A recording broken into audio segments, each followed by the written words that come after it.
Welcome students, आप सभी का एक बार फिर से स्वागत है अपनी इस ऑनलाइन क्लास में। अपने कल बात कर रहे थे लेसन नंबर 2 की, जिसको हमने कंप्लीट कर लिया था, और इसी कड़ी में आज अपने एक नया टॉपिक, एक मोस्ट इम्पोर्टेंट टॉपिक जिसका अपने आज अध्ययन करने वाले हैं। ये जो टॉपिक होगा आज का, इस टॉपिक को आप बहुत अच्छे से समझोगे, क्योंकि ये जो मैथ्स पढ़ने वाले स्टूडेंट हैं उनके लिए भी यूज़फुल होगा। और फिजिक्स में तो कंटिन्यूसली जब तक फिजिक्स जिंदा रहेगा, आगे फर्स्ट ईयर सेकंड ईयर यानी कि बीएससी, एमएससी, पीएचडी जहाँ भी आप जाओगे आप इस टॉपिक का यूज़ पाओगे। तो कहने का मतलब ये होगा कि आज का टॉपिक है वो मोस्ट इंपॉर्टेंट है, आप ज़रा गौर से समझोगे। आज अपने बात करने वाले हैं अवकलन गणित की, कि डिफरेंशियल कैलकुलस क्या होता है उसको अपने समझेंगे। तो इस टॉपिक को समझाने के लिए मैं आपको ज़्यादा गहराई में नहीं लेके जाऊंगा, अदरवाइज़ आप वहीं पे फंस के रह जाओगे। तो मैं आपको सिंपल से शब्दों में इसको एक्सप्लेन करने की कोशिश करूंगा ताकि आपको बेटर समझ में आ जाए। वेरी सिंपल इजी लैंग्वेज में बताने की कोशिश करूंगा, और इसके जो भी फॉर्मूले होंगे उसको अपने आज समझेंगे। तो सबसे पहले अपनी बात कर लेते हैं कि अवकलन गणित होता क्या है। वैसे तो अपने इसको डीपली बहुत ज़्यादा गहराई से पढ़ सकते हैं, लेकिन वो आपके लिए सूटेबल नहीं होगा। जो आपका लेवल है वो उसको सूट नहीं करता, आप वहीं पे फंस के रह जाते हो, कुछ नहीं समझ पाओगे। इसीलिए मैं ये चाहूँगा कि सबसे पहले अपने अवकलन गणित को मोटा मोटी तौर पे समझें कि ये होता क्या है। तो अवकलन गणित किसे कहते हो? एक्चुअल में क्या होता है कि कोई भी एक राशि होती है वो दूसरी राशि पे डिपेंड करती है, निर्भर करती है। जैसे अपने एक गाड़ी में चल रहे हैं तो समय बीतने के साथ साथ गाड़ी में विस्थापन उत्पन्न हो रहा है, यानी कि जो विस्थापन है वो यहाँ पे समय पे डिपेंड कर रहा है कि जैसे जैसे समय का मान लगातार बढ़ता जाएगा विस्थापन में परिवर्तन होगा। तो यहाँ पे एक राशि है वो दूसरी राशि के सापेक्ष परिवर्तित हो रही है। तो किसी एक राशि में दूसरी के सापेक्ष परिवर्तन यदि हमें ज्ञात करना है तो हमें अवकलन गणित की जरूरत पड़ती है। यानी कि यूं कह सकते हो कि किसी एक राशि में परिवर्तन जब दूसरी राशि के सापेक्ष ज्ञात किया जाता है तो वही एक प्रकार से अवकलन होता है, और इसीलिए हमें अवकलन की आवश्यकता पड़ती है। इस बात को यदि मैं ग्राफ के रूप में समझाने की कोशिश करूं तो सपोज दैट कि अपने पास दो वैल्यूज हैं। चलो एक अपने विस्थापन ले लेते हैं और एक अपने टाइम ले लेते हैं। तो यहाँ पे अपने ले लेंगे समय और यहाँ अपने ले लेंगे विस्थापन, 0 सेकंड 0 विस्थापन। और जैसे जैसे अपने कोई भी व्हीकल है या वाहन है वो लगातार गति करता है निश्चित वेग v से, तो उस केस में जैसे जैसे समय बढ़ता जाएगा वैसे वैसे उसमें विस्थापन भी उत्पन्न होता रहेगा। तो मान लो टाइम t1 के ऊपर विस्थापन उत्पन्न हुआ gx1 और टाइम t2 के ऊपर विस्थापन उत्पन्न हो गया gx2। यानी कि ये टाइम t1 है और इतना टाइम t2 है, ये विस्थापन x1 और ये विस्थापन x2 है। यहाँ पे यदि मैं बात करूँ तो t1 विस्थापन x1 कब उत्पन्न हुआ? टाइम t1 पे, और t2 टाइम पे विस्थापन कितना उत्पन्न हो गया जी? x2 भी उत्पन्न हो गया। तो ऐसा हमें एक केस मिलेगा। Is that clear? तो यहाँ पे मैं विस्थापन का अंतराल यदि देखूँ तो ये मिलेगा x2 माइनस x1, जो कि अंतराल होगा इतना, क्योंकि x2 में से हमने x1 को माइनस कर दिया। और यहाँ पे समय का अंतराल हमें कितना मिल जाएगा?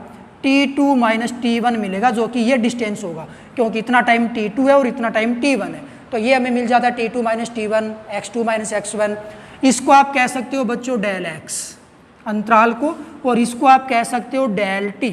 हमें एक निश्चित टाइम अंतराल में निश्चित विस्थापन है वो प्राप्त हो गया। ऐसे ग्राफ आप लोगों ने 9th क्लास या 10th क्लास में बहुत सारे बनाए होंगे, मैथमेटिक्स में भी या फिर साइंस के अंदर भी, चाल दूरी वाले लेसन के अंदर आपने ऐसा बहुत सी बार किया होगा। अब यदि ये समय और विस्थापन अति अल्प हो जाए, बहुत कम हो जाए, नैगण्य के बराबर हो जाए, तो बच्चों आप इसको डेल की बजाय डी से रिप्रेजेंट करते हो, फिर ये dx और dt बन जाता है। तो यहाँ पे जो विस्थापन में परिवर्तन हो रहा है वो किसके रिस्पेक्ट में हो रहा है?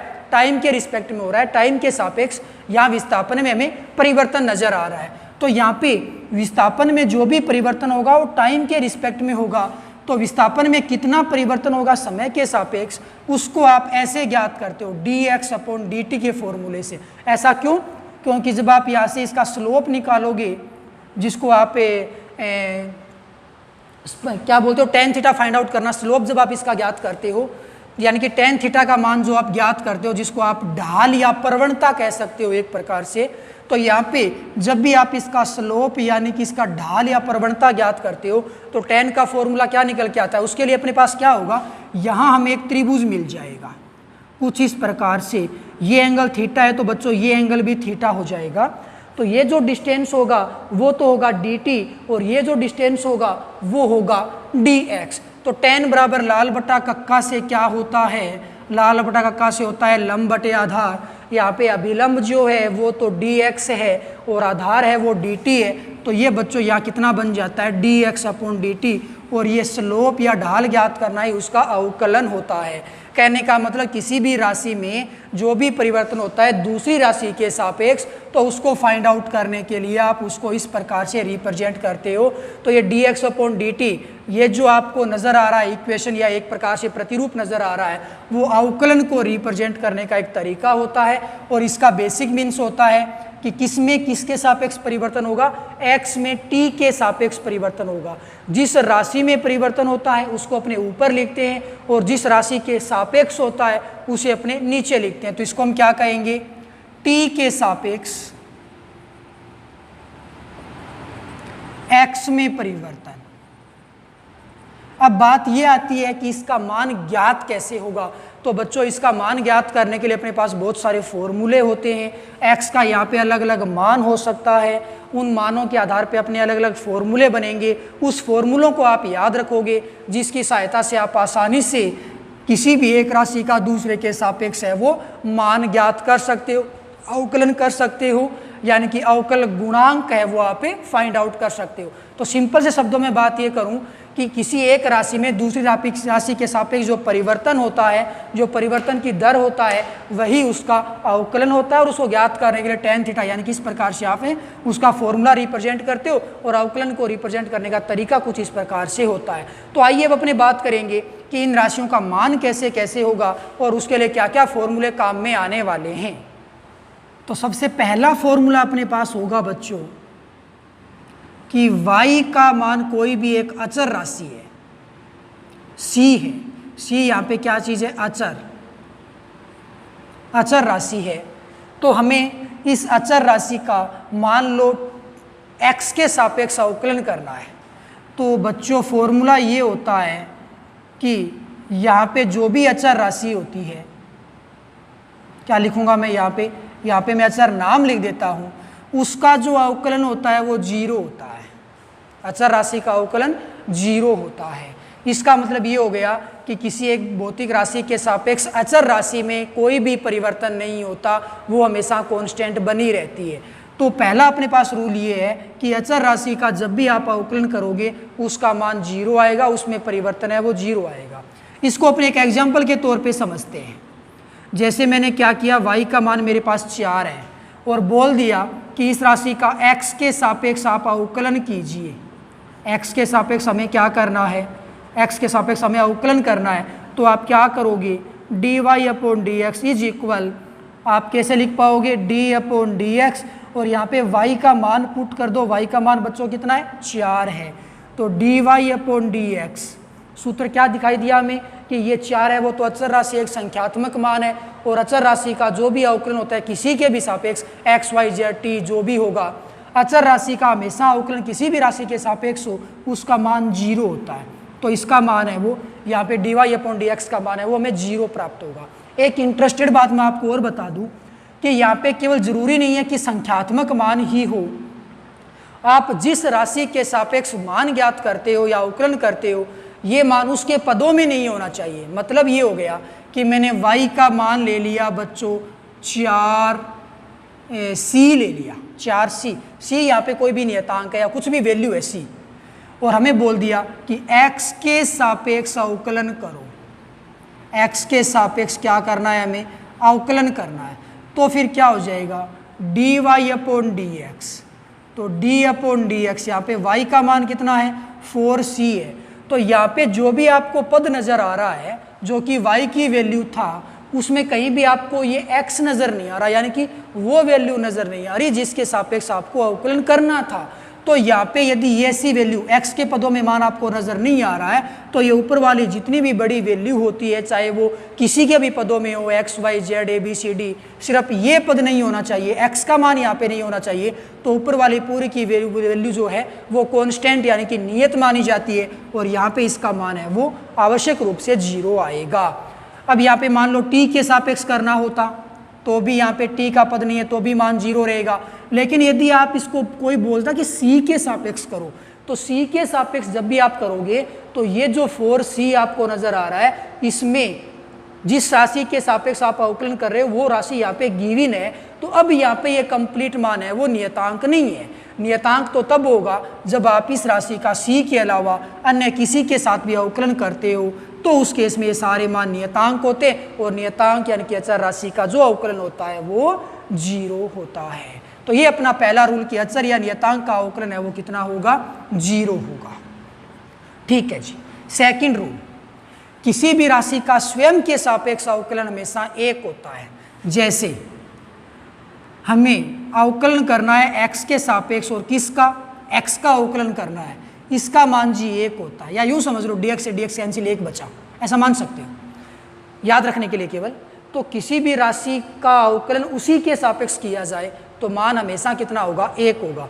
dx बटे dx 1 होगा, dy बटे dy 1 होगा, dz बटे dz 1 होगा, या dA बटा dA भी 1 होगा। तो ये अपने पास सेकंड रूल आ गया। ठीक है जी।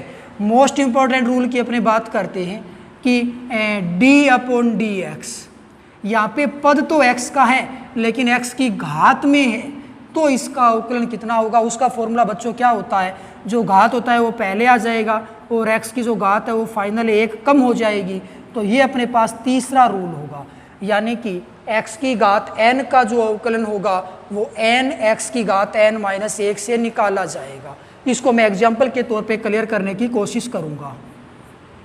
सबसे पहले यूँ मान लो अपने पास कोई y एक पद है जिसका मान x की घात 5 है, और बोल दिया x के सापेक्ष अवकलन करो। किसके सापेक्ष, x के सापेक्ष हमें करना क्या है बच्चों, अवकलन करना है। तो कैसे करोगे, dy अपॉन dx,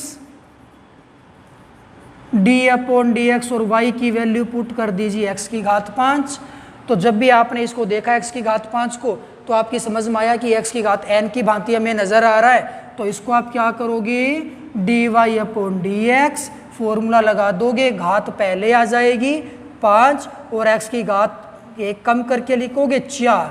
तो dy अपॉन dx का मान है वो 5 x की घात 4 बन जाएगा। चलो अपने एक फॉर्मूला और एग्जाम्पल ले लेते हैं। सिंपल से पदों में बात करूं, मान लो अपने पास ये वैल्यू है y बराबर रूट x है। अच्छे से समझना इस चीज़ को। रूट x का मतलब होता है बच्चों x की घात 1/2, यानी कि x की घात n और n का मान यहाँ पे 1/2 है। तो x की घात n का फॉर्मूला काम आ जाएगा। और किसी ने बोल दिया कि x के सापेक्ष अवकलन कीजिए, तो आप क्या करोगे, d अपॉन dx और यहाँ पे लिख दोगे x की घात 1/2।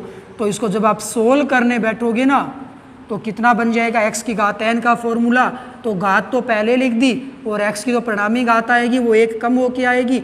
1/2 में से बच्चों 1 कम करते हो तो मान बचता है माइनस का 1/2, और माइनस की जो भी घात हैं dy अपॉन dx फिर कितना मिलेगा, 1/2 तो पहले से था, माइनस में घात आ रही है तो x को बटा में ले आओ, घात प्लस में बन जाएगी, प्लस में घात 1/2 बनेगी, और 1/2 को आप रूट x कह सकते हो।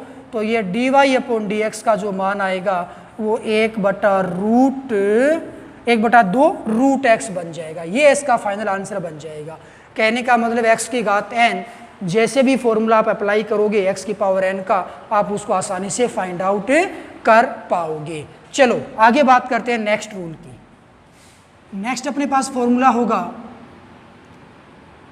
d अपॉन dx और संख्या होगी a x की घात n। पहले अपने पास केवल x की घात n था, अब यहाँ पे a और आ गया। a यहाँ पे कोई अचर संख्या है, 1 2 3 4 15 20 50 100 जो भी होगा।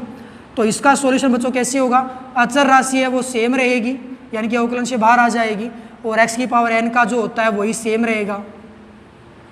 ये फॉर्मूला बनेगा। एग्जाम्पल के तौर पे समझेंगे, बेटर समझ में आएगा। एग्जाम्पल लेते हैं, y का मान लो 5x² है, और हमें बोल दिया कि x के सापेक्ष अवकलन कीजिए। क्या करना है, x के सापेक्ष अवकलन। मैं यहाँ पे थोड़ा सा ट्विस्ट उत्पन्न करता हूँ क्वेश्चन में। x के बजाय किसी ने बोल दिया t के सापेक्ष अवकलन करो, तो क्या करोगे, टी के सापेक्ष अवकलन करोगे तो बच्चों आप ऐसा लिखोगे, dt लिखोगे, y की यहाँ पे वैल्यू पुट करोगे 5x²। ये जो भी पद नज़र आ रहा है वो t के पदों में तो है नहीं, तो ऊपर वाली पूरी संख्या एज ए कॉन्स्टेंट बिहेव करेगी, यानी कि नियतांक के रूप में व्यवहार करेगी, और नियतांक का अवकलन यहाँ पे कितना बन जाएगा, 0 बन जाएगा। लेकिन अपना क्वेश्चन ये है कि x के सापेक्ष आपको अवकलन करना है, तो आप क्या करोगे? तो dy/dx ज्ञात करना है। यहाँ पे y की वैल्यू पुट कर दो, 5x² हो गया। यहाँ से आप dy/dx फाइंड आउट करोगे तो बच्चों ये जो कांस्टेंट वैल्यू है वो पहले आ जाती है, इनटू x की स्क्वायर का अवकलन करो तो घात है वो गुणा में आ जाएगी, और x की परिणामी घात 1 कम होके बचेगी, यानी कि 1 बचेगी अर्थात 2x बचेगा। तो इसका मान बच्चों कितना आ जाएगा, 10x। तो इसका x के सापेक्ष अवकलन कितना बनेगा, 10x बनेगा। इसी प्रकार चलो एक एग्जाम्पल अपने और ले लेते हैं। एग्जाम्पल की बात कर ले, y बराबर मान लो हमें ये दे दिया कि √3 x की पावर 3/4, और बोल दिया x के सापेक्ष अवकलन करो।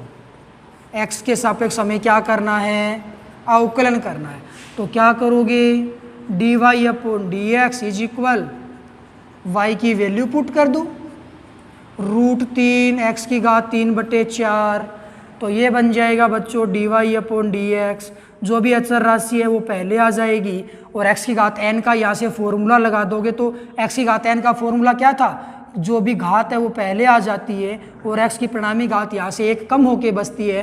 3/4 में से 1 घटाओगे तो बच्चों माइनस का 1/4 बचता है, और माइनस में घात है तो x को बटा में ले आओ, घात प्लस में बन जाएगी, और dy/dx का जो भी मान आएगा √3, और यहाँ से साथ में क्या है 3/4 है, और x को आप बटा में लेके आओ 1/4। इसको थोड़ा सा सोल्व कर लो, यानी कि गुणा भाग कर लो, तो dy/dx मिलेगा हमें 3√3/4 x की घात 1/4। ये इसका फाइनल आंसर निकल के आ जाएगा। कहने का मतलब कि यदि आपको फॉर्मूले अच्छे से आते हैं तो किसी भी अवकलन डिफरेंशिएशन में कहीं कोई समस्या नहीं आएगी।